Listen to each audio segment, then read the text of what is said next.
You open the bag just to try one, just one. That's what you told yourself 5 minutes ago.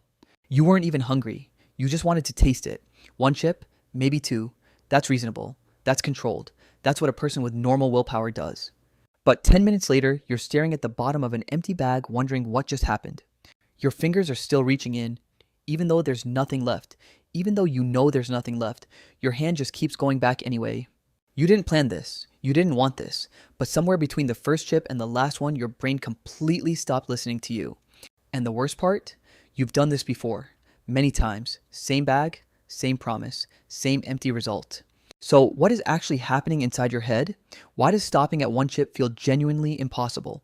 Why does your brain shut down every logical signal the moment that first crunch hits your tongue? The answer has nothing to do with willpower, nothing to do with discipline or laziness or self-control. It has everything to do with what your body was built to do 300,000 years ago, and why the world you live in today was specifically engineered to use that against you. Here's something to think about. For 99.9% of human history, chips didn't exist. Neither did cookies, or soda, or anything that came in a wrapper with a logo on it. For 300,000 years, your ancestors woke up every single morning, not knowing if they would eat that day, not knowing if they would eat that week. There were no guarantees, no backup plans, no safety net of any kind. Some days they found food. Some days they searched for hours and came back with nothing. Some weeks the animals disappeared and the plants dried up. Some winters entire groups starved. This wasn't a rare emergency. This was the default reality of being human for almost all of human history. There was no grocery store 10 minutes away, no delivery app, no refrigerator full of leftovers, no pantry stacked with options. Just the world, raw and indifferent, and whatever they could pull out of it on any given day. Think about what that actually feels like, not as a concept, as a physical reality. Waking up and genuinely not knowing if your children will eat tonight, going to sleep with that same uncertainty, every single day for your entire life. That feeling didn't leave your ancestors. It shaped them at a biological level so deep that it is still shaping you right now. And here is what that kind of uncertainty does to a brain over hundreds of thousands of years. It rewires it completely. It builds in systems so deep and so automatic that no conscious thought can ever fully override them. Systems that treat every available calorie as urgent, as critical, as something that cannot be ignored. That program is still running inside you right now. Your brain doesn't know you live 5 minutes from a supermarket. It doesn't know food will still be there tomorrow morning. It only knows one thing. There is food. Eat it, all of it now. But it goes even deeper than just calories. Because chips aren't just food. They are 3 completely separate ancient survival triggers firing at exactly the same time. And your brain has no defense against all 3 hitting simultaneously. The first trigger is fat. Fat was the single rarest and most valuable macronutrient in the ancient world. The animals your ancestors hunted were lean, extremely lean. Wild animals don't carry the fat reserves that modern farmed animals do. They run every day. They fight every day. They survive on the edge. Finding an animal with significant fat deposits was genuinely rare. Finding bone marrow, finding a fatty fish, finding a bird with enough fat to matter. These were extraordinary events. When your brain detects fat, it releases dopamine. Not a small amount, a significant flood. Because for 300,000 years, fat was the difference between making it through winter and not making it through winter. Fat was survival, compressed into a single macronutrient.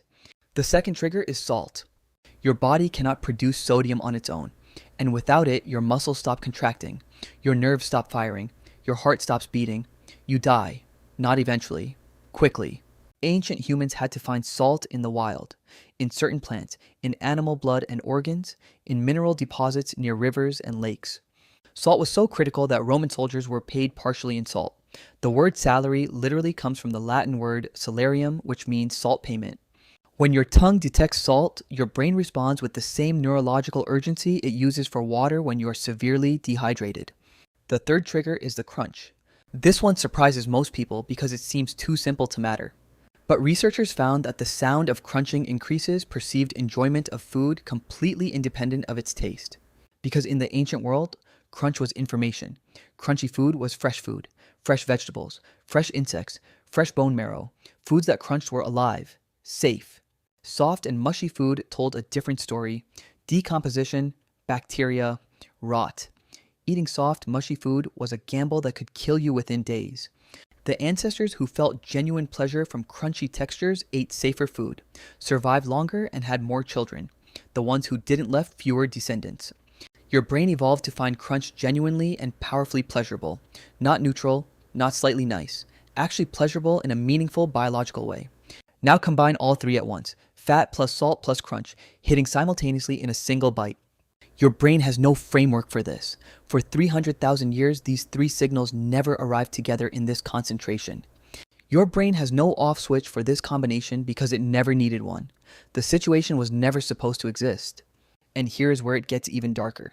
Because your body has a completely separate program underneath all of this. A program specifically for what to do when a major food source is found.